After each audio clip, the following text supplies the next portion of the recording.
السلام علیکم جی، کیسے ہیں آپ سب لوگ؟ امید ہے سب لوگ مزے میں اور پرسکون ہوں گے۔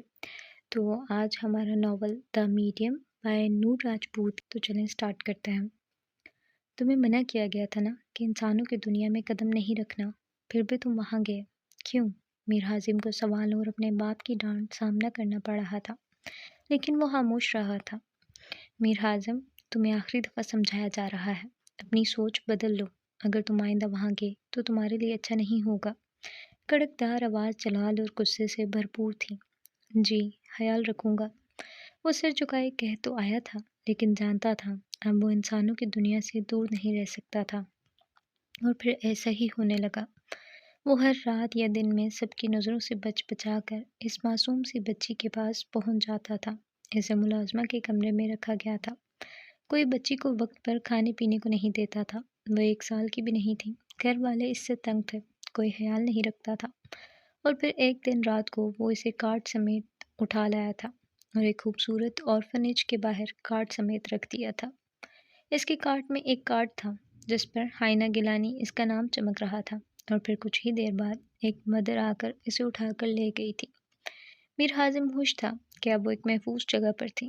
اس نے کافی محنت کے بعد ایسا آرفنیج ڈھونڈا تھا جہاں بچوں کا خاص خیال رکھا جاتا تھا۔ گیلانی ہاؤس میں موجود کسی شخص نے اسے ڈھونڈنے کی زحمت نہیں کی تھی، بلکہ شکر منایا گیا تھا۔